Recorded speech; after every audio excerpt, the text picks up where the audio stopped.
Տիկին Առաքելյան նախորդ շաբաթ փորձեցին գրոհել եկեղեցին, բայց չստացվեց։ Կարծում եք կհասկանան, որ ժողովուրդը պաշտպանում է եկեղեցին եւ այլևս չեն փորձի, թե կրկին կգրոհեն մայրաթոռը։ Այս երբ որ խոսք գնում է այս իշխանությունների հետ կապված, ոչինչ բացառել հնարավոր չէ։ Ես կարծում եմ, որ չի բացառվում, որ դարձյալ փորձ կատարեն, բայց մենք տեսանք, որ ժողովուրդը կանգնեց իր եկեղեցու կողքին, հայ առաքելական եկեղեցու կողքին,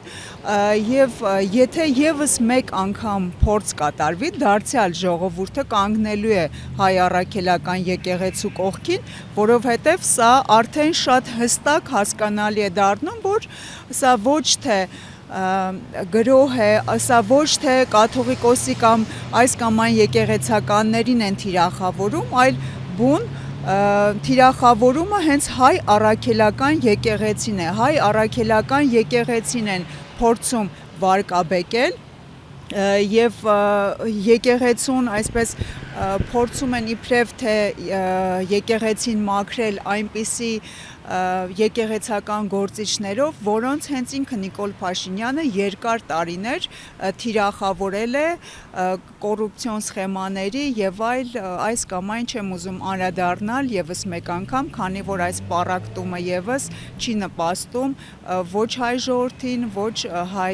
ազգի շահերին։ Այդ տապալված գրոհից հետո Փաշինյանը անցնող կիրակի պատարագ շոու չկազմակերպեց։ Պաշտոնապես ասացին, որ Ռուսաստանի Դաշնությունը մեկնում, բայց սա երեկոյան էր եւ ցանկության դեպքում կարող էր առավոտյան այդ պատարագ շոուն կազմակերպել։ Կարծում եք հիասթափված էր։ Միանշանակ հիասթափված էր, չնայած չի բացառվում, որ այլ ինչ-որ ծրագրեր են մշակվում, ավելի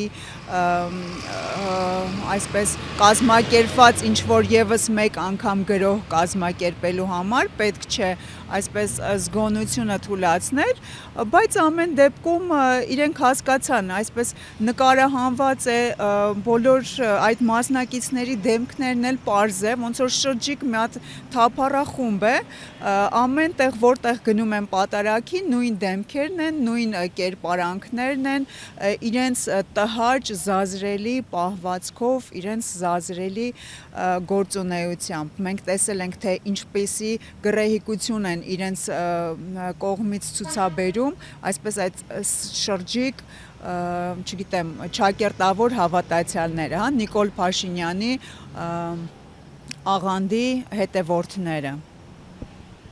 Օրերս հայտնի դարձավ, որ Փաշինյանի իշխանությունը հենվում է քրեական էլեմենտների վրա, Մեր Սեդրակյանի մարդիկ պարզվեց իր համար մարդ են ծեծում։ Սա արդյոք չի նշանակում, որ իրենք հասկացել են, որ այլևս չունեն ժողովրդական աջակցություն։ Միանշանակ իրենց այս գրոհը եկեղեցու նկատմամբ մի քանի այսպես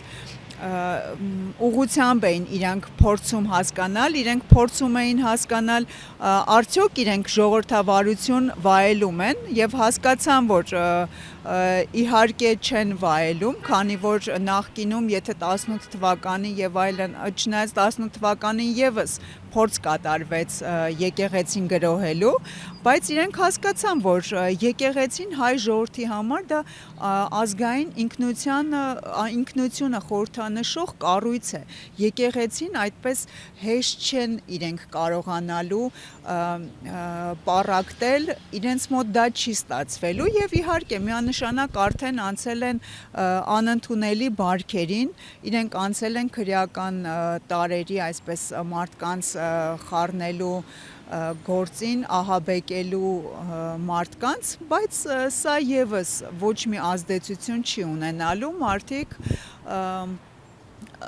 ավելի են այս ամեն ինչը տեսնելով, ավելի են հիասթափվում եւ միանշանակ սա ի նպաստ իրենց չի գործելու։ Փաշինյանը ԵԱՏՄ նիստում շնորհակալություն է հայտնել Ադրբեջանի նախագահին Ալիևին տրանզիտային ճանապարհները բացելու, Ադրբեջանի տարածքով Հայաստան եկող բեռների թույլատվության եւ երկկողմանի առևտրի վերսկսման համար, ինչպես կմեկնաբանեք Փաշինյանի խոսքը։ Խայտառակություն է։ Սա բառի բուն իմաստով հայ ժողովրդի Հայաստանի Հանրապետության համար սա խայտառակություն էր։ Չգիտեմ, միգուցե դիտավորյալ է նա այս ամենը կազմակերպում իր այդ ջարդված ռուսերենով, իր այդ ամեն ինչով, կարծես թե դիտավորյալ այս անձնավորությունը խայտառակում է մեր հայ ազգին եւ Հայաստանի Հանրապետությունը։ Տեսեք, շնորհակալություն է հայտնում Ալիևին այն բանի համար, որ մենք եւ ցորեն եւ վառելանյութ եւ այդ բենզին կամ չգիտեմ ինչ որ ներկրում ենք, հա, մենք անխոչնդոտ միշտ ունեցել ենք, եկել է Հայաստան, հա։ Հիմա Ալիևին շնորհակալություն է հայտնում մի բանի համար, որ մենք ունեցել ենք առանց խանգարելու, առանց ոչ մի խոչընդոտի մենք ունեցել ենք այդ ամենը, հա։ Հիմա ուղղակի ինչպես կարելի է մեկնաբանել, պարտված ղեկավար է նա, եւ երբ որ ասում ենք պարտված ղեկավարը չի կարող ղեկավարել երկիրը արժանապատիվ ձևով, դրա վառ ապացույցն է սա է, որ այսպես Ալիևը գտել է նրա թույլ օղակը եւ այսպես անընդհատ սեղմելով նորանոր ստորացումներ է ստանում, նորանոր ստորացումների է ենթարկում Հայաստանին եւ հայ ժողովրդին։ Այլ կերպ չեմ կարող մեկնաբանել, թե ինչի համար էր այդ շնորհակալական ելույթը ԵԱՏՄ-նիստին։ Փաստացի առևտուրը տարածքների կորուստին եւ զոհերին այդ կորուստին կարծես թե գերադասվում է, հա։ Ես չեմ կարծում, որովհետեւ Փաշինյանի մոտեցման։ Ըստ Փաշինյանի, այո, մոտեցման, այո, բայց ժողովուրդը ես արդեն հասկանալի է դառնում, երբ որ հասարակ ժողովրդի հետ խոսում ես, իրենք փորձում են այդպես ներկայացնել, որ հայ ժողովուրդը այսպես առևտրական է, առևտրականի ոգի ունի, բայց անգամ առևտրականներին հաճելի չէ այս ստորացումները, այս փոփոխությունները, իբրև թե շատ նեղ շրջանակների է սա ձեռնատու, եւ երբ որ նայում ենք, թե ովքեր են այդ ներկրողները, հա, այդ առևտրից շահագրգիռ մասը, հասկանում ես, որ անգամ այդ հասարակ առևտրականները, անգամ այն շատ նեղ շրջանակ կա, որ ոգևորված է միգուցե sense, որ ահա առևտուր կարող ենք անել եւ ապրել, այդ մարդիկ արդեն գիտակցում են, որ այստեղ մոնոպոլիա է լինելու, այստեղ մենաշնորհ է լինելու եւ իրենց ոչինչ չի հասնելու, ընդամենը իրենք լինելու են չարքաշ աշխատողներ, որոշակի մարդկանց ձեռքն է լինելու այդ առևտրականը, միանշանակ հայ ժողովուրդը չի ընդունում, որ պետք է այդպես քիրվայական առևտուր անենք, արյունը վաճառենք մեր թշնամի երկրներից, սենց վիզներս ծուռ առևտուր անենք, որ լավ ապրենք։ Այդ առևտուրը ունեցել ենք մենք արժանապատիվ ձևով ԵԱՏՄ անդամ երկրների հետ առևտուրը կայացել է արժանապատիվ ձևով եւ այդպես բացահայտ երբեք Հայաստանի Հանրապետության ոչ մի ղեկավար շնորհակալություններ չի հայտնել առավել եւս թշնամի երկրի պետություններին, ղեկավարներին։ Օրերս Արման Թաթոյանը հայտարարել էր, որ օկուպացված տարածքները հետ բերելու համար այն կանվանակոչի Թրամփի եւ նրա կնոջ անունով, սա լուրջ առաջարկ եք համարում։ Ես առհասարակ այդ մարդուն չեմ կարողանում այսպես քաղաքական կերպար որպես քաղաքական կերպար համարելը, հա, ինքը որպես մի անգամ շատ թույլ է եղել, հա, երբ ձերբակալություններ է եղել Հայաստանում, երբ իր ղեկավարման ժամանակ եղել է այդ դաժան պատերազմը, հա, 44 օրյա պատերազմն է եղել եւ նա շատ մեղմ է եղել իր դիրքորոշումների մեջ, անգամ այն ժամանակահատվածում, երբ որ բոլոր մեր հայրենակիցների շատերը տեղյակ էին, որ այդպես մեր հերոս տղաներ մի տեսակ հուզիչ է, անգամ հնարավոր էլ չէ այսպես խոսել, բայց երբ որ ֆուրերի մեջ պահում էին մեր հերոս տղաների մարմինները, չէին հանձնում ծնողներին, նա այդ ժամանակ այդքան կամք չդրսևորեց, որ Նիկոլ Փաշինյանին հակադրվի եւ այսպես այդ ձայնը բարձրացնի, որ ինչի համար այս իրադարձությունները այսպես հետաձգում եք, որպեսզի հետո անճանաչելի լինի եւ այդ ծնողները այսպես վերջի անգամ չկարողանան հավուր պատշաճի իրենց երեխաներին ճանապարհեն նա անգամ այսպես ռիսկ չունեցավ Նիկոլ Փաշինյանի դեմ գնալու, ինչպես ենք պատկերացնում Թաթոյանին, Արման Թաթոյանին, որ նա Ալիևի հետ այդպես պետք է բանակցի կամ ավելի զավեշտալի է ծիծաղալի է անգամ, որ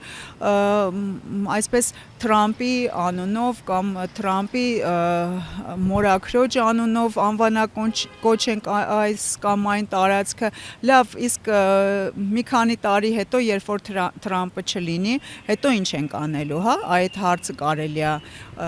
հենց անմիջապես Արման Թաթոյանին տալ, ես չեմ կարող կոնկրետ մեկնաբանել, բայց արժի որ լրագրողները Արման Թաթոյանին այդ հարցը տան, եթե մի քանի տարի հետո Թրամփը չի լինում ԱՄՆ ղեկավար, ինչ այսպես շրջիկ պետք է տարածքները հերթական ղեկավարի անունով կոչենք։ Ինչպես է գնահատում անցնող 2025 թվականը։ 25 թվականը բավականին խառը այսպես անցավ, հիմնականում եկեղեցու վրա էր այդ գրոհը, փորձում էին եկեղեցին այսպես կազմաքանդել, պառակտել, բայց իհարկե եկեղեցին շատ կուռ կառույց է, 1700 ամյա կառույց է եւ այն այդպես հեշտ չէր եւ չի լինի կազմաքանդելը եկեղեցին